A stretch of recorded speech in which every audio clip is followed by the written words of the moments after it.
जय श्री राधे। आज मैं आपसे एक बहुत ही कॉम्प्लिकेटेड है, भी तो है ही है, मुद्दा है, कॉम्प्लिकेटेड है। लेकिन आजकल जो है हमारे पड़ोस में एक व्यक्ति थे, उन्होंने एक शादी पहले कर रखी थी, लेकिन उसके साथ के साथ उन्होंने दूसरी शादी भी कर ली। तो एकदम से मेरे माइंड में बहुत कष्ट हुआ इस बात को लेकर। लेकिन अब जो है इसका जो रीज़न है उसको मैं आज आपसे डिक्टेट करना चाहूँगी। आप उससे खुलासा करूँगी, शायद उस लड़की का कुछ हेल्प हो जाए मेरी इस वीडियो को देखकर। जानकार है मेरी, वो अच्छी जानकार हैं। तो शादी को उनके अभी हार्डली 5 साल ही हुए थे और उनके पति ने दूसरी शादी कर ली, और दूसरी शादी करके सेम ही घर में ले आए। और इस तरह से देखने में भी बहुत आता है कि आजकल कभी कभी इस तरह मिस हैपनिंग हो जाती है।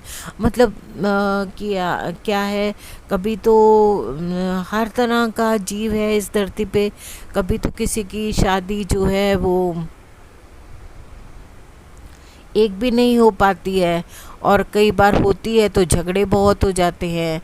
और किसी की मतलब होती है, झगड़े होने साइलेंट वॉर भी होता है, और साथ में इतना गजब हो जाए कि दूसरी पत्नी को भी लेकर घर में रख लें और दोनों ही साथ साथ रहने पे मजबूर हो जाए।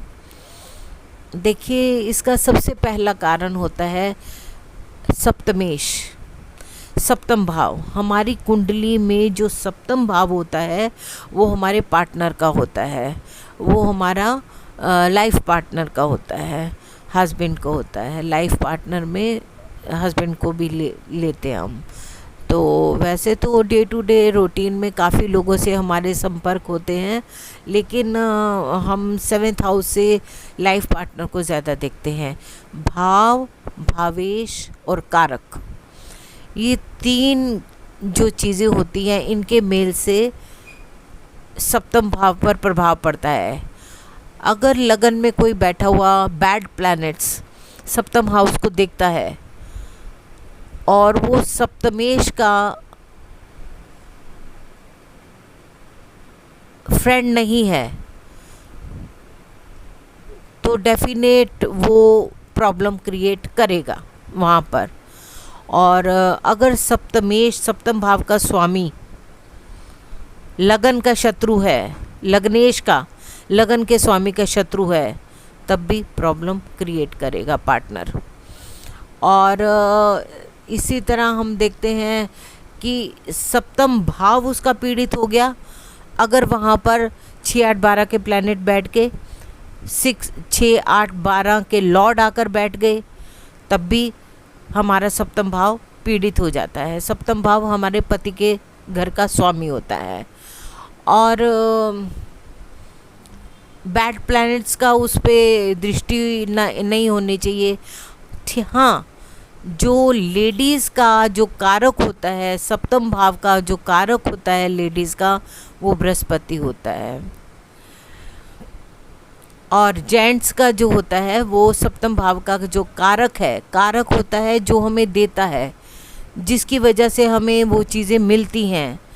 सप्तम भाव में जो उसका कारक होता है लक्ष्मी जी, स्वयं शुक्र जो होता है सप्तम भाव का कारक होता है। अगर कारक चाहेगा कार्य को करने वाला कारक कहलाता है। सप्तम भाव का कारक शुक्र होता है, लक्ष्मी जी स्वयं होती हैं। अगर कारक ही उस बात को निगेट कर दे, शुक्र ही उसका पीड़ित हो जाए, शुक्र नीच राशि में चला जाए, या शुक्र पे बैड प्लैनेट्स का प्रभाव आ जाए, या शुक्र स्वयं ऐसी राशि में चला जाए जहाँ पर वो कंफर्टेबल नहीं है, अपने शत्रु राशि में चला जाता है, तो शुक्र पीड़ित हो जाता है। और जिन भी लोगों के घर में इस तरह से प्रॉब्लम हो जाती है, अगर लेडीज़ के साथ इस तरह से प्रॉब्लम होती है, एक के रहते दूसरी को ले आते हैं, तो इसका मतलब है कि कहीं ना कहीं लेडीज़ के सप्तम भाव का कारक जो होता है, शादी के भाव का स्वामी जो होता है, वो बृहस्पति भगवान होते हैं। बृहस्पति अगर कारक है उसकी शादी के करवाने का कारक है। अगर बृहस्पति पीड़ित हो जाता है, बृहस्पति दुखी हो जाता है, बृहस्पति नहीं चाहता कि वो शादी के इस संबंध में रहे, बृहस्पति उसको नहीं देना चाहता, बृहस्पति जो उसको अगर इस तरह का सुख नहीं देना चाहता, तो शादी नहीं होती है। अगर बृहस्पति नहीं चाहता तो अगर हो भी जाती है और वो बृहस्पति ने उसको दुखी किया, बृहस्पति पति का स्वामी है। और ये भी देखना चाहिए कि सप्तम भाव का स्वामी उसकी कुंडली में कैसे बैठा हुआ है। अगर वो अपने से 12वें चला जाता है तो वो पीछे चला जाता है, वो नहीं चाहता कि मैं उससे संबंध बनाऊं। और जो है बृहस्पति, ये तो कारक है ना, कारक सप्तम भाव का जो कारक है वो बृहस्पति है। और जेंट्स के लिए शुक्र है, शुक्राचार्य है। हाँ, इसमें ये है कि जो उसके पति का शुक्र जो है वो बहुत अच्छा है। क्यों? क्योंकि उसको एक शुक्र नहीं हुआ। शुक्र हमारा वीर्य का कारक है। शुक्र से वीर्य बनता है और शुक्र से लक्ष्मी जी, हर तरह की लग्जरी आइटम्स मिलती है। शुक्र से हमें पैसा मिलता है, शुक्र से हमें वीर्य तो बनता ही है। और शुक्र का प्रभाव जो होता है वो ज़्यादा चीज़ों में, किन चीज़ों में होता है वो मैं आपको बाद में बताती हूँ। शुक्र कहाँ कहाँ किन किन चीज़ों में रहता है। सबसे पहले तो यह है कि शुक्र जो है, अगर आदमी का, लड़के का शुक्र जो है बहुत अच्छा है तो उसका एक से ज़्यादा संबंध बनेंगे। शुक्र लग्जरी आइटम्स है। शुक्र जो है हमारा वीर्य तो है ही है। शुक्र हमारा धन का कारक है। हर तरह का सुख जो है शुक्र देता है। जितने भी भौतिक सुख है वो हमें शुक्र से मिलते हैं। अगर हमारा शुक्र पीड़ित है तो हम गरीब हो जाएंगे, हमारी इच्छा पूर्ति नहीं होगी, किसी भी तरह का भौतिक सुख हमें प्राप्त नहीं होगा अगर हमारा शुक्र खराब होता है। तो इसमें उस लड़के का शुक्र बहुत अच्छा है जिसकी वजह से उसे एक नहीं दो पत्नियां मिली। और एट द सेम टाइम लड़की का बृहस्पति बहुत खराब है कि बृहस्पति उसे देना ही नहीं चाह रहा। बृहस्पति उसे पति का सुख उसने दिया ही नहीं। जिनकी शादी नहीं हुई तो उनका दिया नहीं, जिनकी शादी होके छोड़ के चला गया तो वो भी बृहस्पति ने उसको सुख नहीं दिया। इसका मतलब है बृहस्पति के ऊपर हमारा षष्ठेश का प्रभाव या अष्टमेश का प्रभाव या 12वें घर के स्वामी का प्रभाव आ रहा होगा तो तभी उसको छोड़ के, अगर 12वें घर के स्वामी का प्रभाव उसके गुरु पर आ रहा है तो वो छोड़कर विदेश चला जाएगा।